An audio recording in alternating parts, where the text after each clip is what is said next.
Occasion ఏదైనా location ఎక్కడైనా తెలుగువారి వేడుక అంటే ఆలివ్ మిఠాయి ఉండాల్సిందే. మిఠాయి అంటే ఆలివ్. సో గురుగారు మొత్తానికి ఫామ్ హౌస్ మొత్తం చూసేసాను.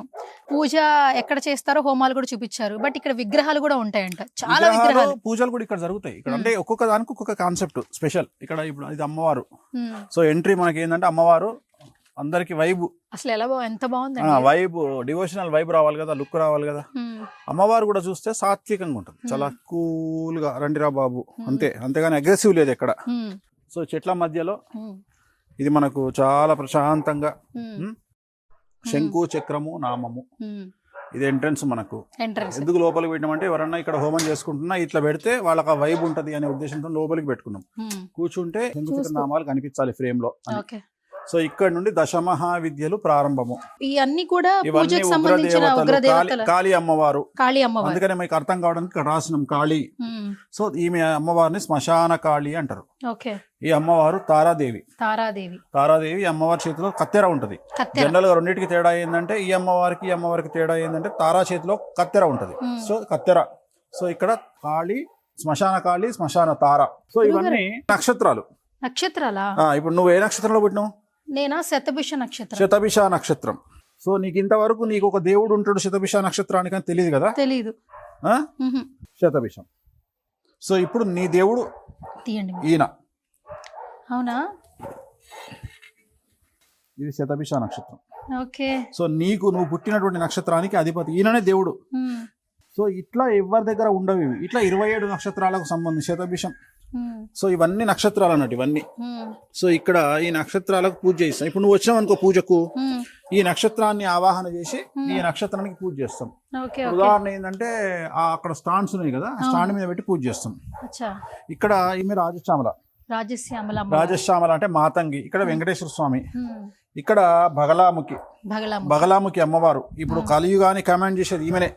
రాహువుకి అధిపతి. ఆమెనేమో డబ్బిస్తుంది, పొజిషన్ ఇస్తుంది, వశీకరణం ఇస్తుంది. ఈమెనేమో శత్రువుల వినాశనాన్ని చేస్తుంది. ఫస్ట్ కలియుగంలో కావాల్సింది శత్రువుల బెండు తీయడమే, ఈమె తీస్తుంది. వీళ్ళు నవగ్రహాలు. ఈ సైజు వేరు. సో ఇక్కడ మళ్ళా ఈ అమ్మవారిలో ఇక్కడ రాజశ్యామల, బగళాముఖి అమ్మవారు, కాళీ, తార. సో ఇవి ప్రపంచంలో ఎక్కడా దొరకవు ఈ విగ్రహాలు. ఈ ప్రపంచంలో ఎక్కడా ఉండవు వేణుస్వామి దగ్గర తప్ప.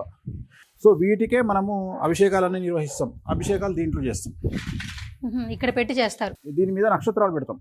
ఇక్కడ ఇప్పుడు నీ నక్షత్రం శతభిషం ఉంది, ఇక్కడ పెడతాం. శతభిష పెట్టి పూజ చేస్తాం. తర్వాత ఇక్కడ అమ్మవారిని కూర్చోబెట్టి అభిషేకం చేస్తాం. ఆ వాటర్ అంతా ఇక్కడ నుండి పక్కకు పెద్ద పెద్ద గంగాళాలు ఉంటాయి, దాంట్లోకి వస్తాయి. ఇది అయిన తర్వాత అప్పుడు మళ్ళీ అలంకరణ చేసి వాటి మధ్యలో పెట్టి అట్లా చేస్తాం. ఇప్పుడు ఇక్కడ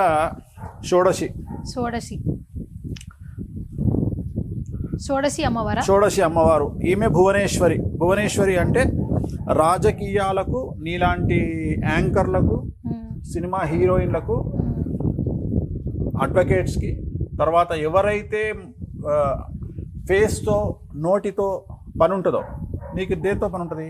ముఖంతో, నోటితో పని ఉంటుంది. అంటే బ్రెయిన్తో పని ఉంటుంది. నువ్వెంత మాట్లాడితే జనాలకి అంత అటాచ్మెంట్ ఉండాలి. సో ఈమె నీకు అటాచ్మెంట్ ఇస్తుంది. ఈమె పేరు భువనేశ్వరి అమ్మవారు. సో నాకు జ్యోతిష్యానికి సంబంధించి ఈమెనే గాడెస్.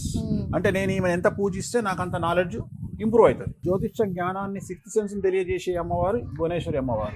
జ్యోతిష్యంలో ఎప్పుడో జరగబోయేదాన్ని తెలుసుకోవాలంటే ఈమెను పూజించాలి. సో నెక్స్ట్ ఇప్పుడు సంచలనం తెలుగు రాష్ట్రాల్లో ఇండియా వైడ్ గా సంచలనం ఈమె. ఎందుకు అంటే రాజమౌళి సినిమా, వారణాసి సినిమా మన ఓపెనింగ్ చూసాం కదా, దాంట్లో ట్రైలర్ చూసావా? ట్రైలర్ లో అండర్ గ్రౌండ్ వాటర్ లో నుండి కెమెరా వెళ్తుంది, అప్పుడు ఈ అమ్మవారిని చూపిస్తాడు రాజమౌళి. సో ఇప్పుడు తెలుగు రాష్ట్రాల్లో సంచలనము ఈ అమ్మవారు. తెలుగు రాష్ట్రాల్లో సంచలనం ఇండియాలో కూడా. ఎందుకంటే మనకు చిన్నమస్స అమ్మవారు అంటారు ఈమెను. ఈమె ఏం చేస్తుంది అంటే తలకాయ ఖండించుకొని ఇద్దరు పక్క నుండి చిలికత్తెలకు రక్తాన్ని ఇచ్చి వాళ్లకు ఫీడింగ్ చేస్తూ ఉంటది. సో ఈమె ఇప్పుడు వారణాసి సినిమా గ్లింప్స్ లో ఈమెను అండర్ గ్రౌండ్ వాటర్ నుండి కెమెరా అలా వెళ్ళినప్పుడు మనకు రాజమౌళి సినిమాలో, మహేష్ బాబు సినిమాలో కనిపిస్తుంది. సో రాజమౌళి సినిమా కాంట్రవర్సీ అయింది. ఇక్కడ ఒకటే గుర్తుంచుకోండి, వేణుస్వామి అయినా, రాజమౌళి అయినా, మంచు మనోజ్ అయినా, ఎవరైనా ఈ అమ్మవారి దగ్గరకు వచ్చినప్పుడు వీటిని ఎవరు పూజిస్తే వాళ్లకు చెడు ద్వారా మంచి జరుగుతుంది. చెడు నుండి స్టార్ట్ అయ్యి పబ్లిసిటీ విపరీతంగా వచ్చి ఇన్ని రోజులు అసలు ఒక కొత్త విలన్ దొరికింది వాళ్ళ మనకు. ఎవరు? మంచు మనోజ్, మిరాయి సినిమా. నువ్వు చూసినావో లేదో, చూశాను. మంచు మనోజు బగళాముఖి పూజ చూపిస్తుంది కూడా. సో అట్లా ఈ దేవతల దగ్గరికి వస్తే కాంట్రవర్సీస్ ఉంటాయి. అందుకని వేణుస్వామి ఎప్పుడు కాంట్రవర్సీలో ఉంటాడు అంటే చెప్తున్నా, రీజన్ చెప్తున్నా. సో ఈమె చిన్నమస్తాదేవి. సో ఎంబడే రాజమౌళి రివీల్ చేయగానే గొడవ స్టార్ట్ అయింది కదా ఆ రోజు హనుమంతుని గురించి. ఈమె త్రిపుర భైరవి. అంటే ఇవన్నీ దశమహావిద్యలు అంటే 10. అంటే సతీదేవి దక్షయజ్ఞానికి పోయినప్పుడు సతీదేవి తండ్రి కూతుర్ని అవమానించినప్పుడు ఆమె అగ్నిలో దూకి ఆహుతి చేసుకున్నప్పుడు విష్ణుమూర్తి వదిలినటువంటి చక్రం వచ్చి ఆమెను ముక్కలు చేసినప్పుడు ఆమె శరీరంలోని అతి ముఖ్యమైనటువంటి యోని వచ్చి కామాఖ్య దేవాలయంలో పడి అది 10 ముక్కలైంది. ఆ 10 ముక్కల్ని దశమహావిద్యలు అంటారు. అవి ప్రపంచాన్ని జయించేటువంటి శక్తులు. ఇవి టోటల్ యూనివర్స్ లో దీన్ని మించిన శక్తే లేదు. అంటే శివుడి కంటే విష్ణువు కంటే బ్రహ్మ కంటే గొప్ప ఏంది అంటే శక్తి. ఆ శక్తే అమ్మవారు దశమహావిద్యలు. ఈమె ధూమావతి. జనరల్ గా ఈమె విధవ. చూడక్కడ అమ్మవారు విధవ, చాట పట్టుకొని ఉంటది. సో ఈమె సింబల్ ఏంటంటే కాకి, చాట, తర్వాత చీపురు ఈమె.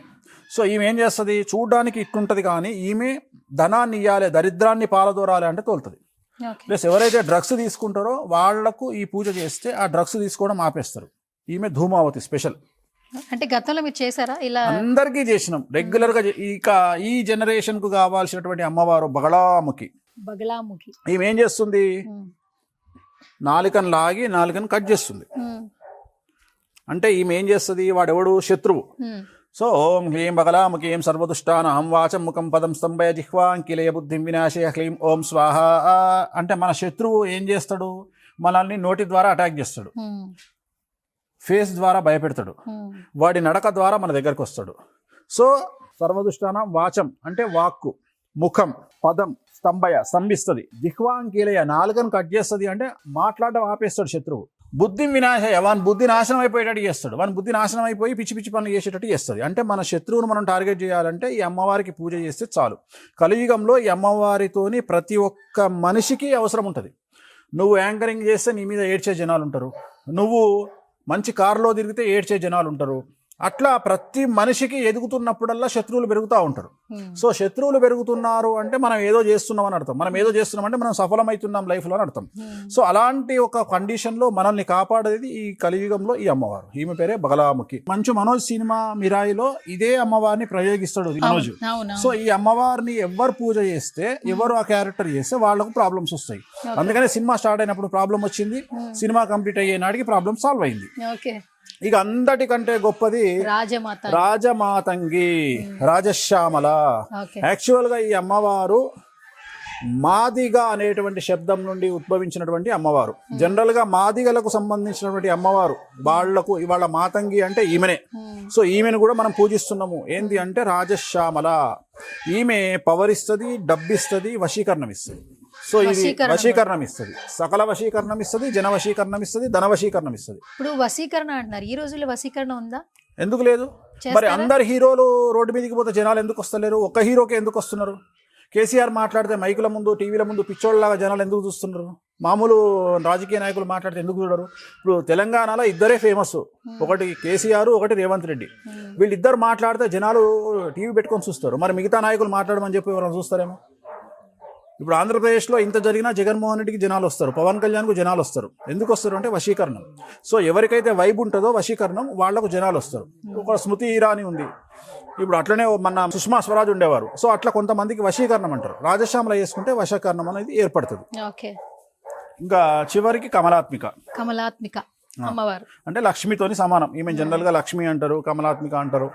సో డబ్బిస్తుంది, ఈమె ఓన్లీ డబ్బిస్తుంది. సో ఇక్కడికి దశమహావిద్యలు కంప్లీట్. ఇవి 10 అమ్మవార్లు, 10 దేవతలు. ఇక్కడ మనకు ఉన్నటువంటి దేవతలను మనం రెగ్యులర్ గా పూజ చేస్తాము. వెనకాలనే లోటస్ పాండు, ఇక్కడ హోమం చేస్తాము. సో ఇదంతా కాన్సెప్ట్. ఈ కాన్సెప్ట్ ఇక్కడ మనము భారతదేశంలో ఎవరు చేయనటువంటి కాన్సెప్ట్. అంటే ఇక్కడ ప్రత్యేకంగా ఎలాంటి పూజలు చేస్తారు ఇన్ని దశమహావిద్యల్లో? నీకు ఏది కావాలంటే అది. నువ్వు వశీకరణం కావాలనుకుంటున్నావు, నువ్వు పోటీ చేసినావు, జనాలు వశీకరణం కావాలి, నువ్వు ఎమ్మెల్యేగా పోటీ చేసినావు, మేయర్గా పోటీ చేసినావు. గురువు గారు నేను మేయర్గా పోటీ చేస్తున్నా, ఇక్కడ తీసుకొచ్చి పూజ చేస్తాం. గురువు గారు నాకు శత్రువులు ఉన్నారు, నేను ఒక న్యాయపరమైన ఇబ్బందుల్లో ఉన్నా, నాదో కోర్టుల కేసు నడుస్తుంది, నేను గెలవాలి, పూజ చేస్తాం. కొంతమంది ఈడీ కేసులలో ఇరుకుతారు, కొంతమంది పోలీస్ కేసులలో, సిబిఐ కేసులలో ఇరుకుతారు, బెయిల్ రావాలి, బెయిల్ రావడానికి ఒక పూజ. అంటే అందుకనే దేశ కాలమాన పరిస్థితులు అన్నాం మనం. దేశ కాలమాన పరిస్థితులను బట్టి మనకు ఈ దశమహావిద్యలు మనకు ఉపయోగపడతాయి. ఏ అమ్మవారిని దేనికి ఉపయోగించాలో మాకు తెలుసు, ఓకే. ఎలాంటి పూజలు నిర్వహించాలో మాకు తెలుసు. సో వాటిని నిర్వహిస్తాం. ఈ మధ్యన జైలుకు పోవడం అనేది తప్పుని బట్టి కాకుండా ఎదుటి వ్యక్తి పలుకుబడిని బట్టి జరుగుతుంది. అంటే ఒక వ్యక్తిని జైలుకు పంపించాలంటే ఒక 20 సంవత్సరాల కిందట వాడు నిజంగా తప్పు చేసి ఉండాలి. ఇవాళ తప్పు చేయాల్సిన పని లేదు. వాడి జాతకంలో శుక్రుడు, కుజుడు వ్యయంలోనో 12వ ఇంట్లో ఉంటే వాని శత్రువులు వాని జైలుకు పంపిస్తారు. అంటే ఏదో ఒక ఫాల్స్ కేసులో పెట్టి. సో రెండవది ఒక విద్య, ఒక డిగ్రీ. ఎవరైతే జైలుకు పోయిర్రో 2 తెలుగు రాష్ట్రాల సీఎంలు వాళ్ళ జైలుకు పోయి వచ్చారు. అట్లనే 2 కేంద్ర హోంశాఖ మంత్రులు జైలుకు పోయి వచ్చారు. అంటే జైలుకు పోవడం అనేది ఒక సర్టిఫికేట్ లాగా, అంటే కలియుగంలా. అంటే అందుకనే దేశ కాలమాన పరిస్థితులను బట్టి ఒకప్పుడు తప్పు చేస్తేనే జైలుకు పోవాలి. ఇప్పుడు మన శత్రువు కనుక స్ట్రాంగ్ ఉన్నాడు అనుకో, మన మీద లేనిపోని చండాలం అంతా వేసి జైలుకు పంపిస్తాడు.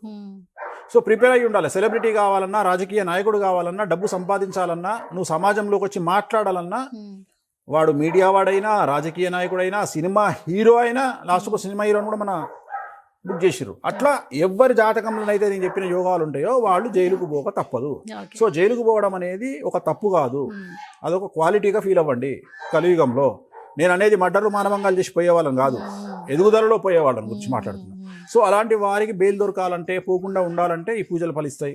పెద్ద పెద్ద కోర్టు కేసులను గెలవాలంటే ఈ పూజలు ఫలిస్తాయి. అట్లనే చెడ్డ అలవాట్ల నుండి బయటపడాలంటే ఈ పూజలు ఫలిస్తాయి. అట్లనే పొజిషన్ కావాలన్నా, డబ్బు కావాలన్నా, వశీకరణం కావాలన్నా ఈ పూజలు ఫలిస్తాయి. సో నీకు ఏమి కావాలి అంటే ఈ అమ్మవారు, ఒక్కొక్క అమ్మవారు ఒక్కొక్క స్పెషాలిటీ కలిగిన అమ్మవారు వాటిని ఇస్తుంది. కానీ వాటిని ఆరాధించే విధానం ఉగ్రదేవతలకు సపరేట్గా ఉంటుంది. ఆ పద్ధతిలోనే పూజించాలి. ఓకే.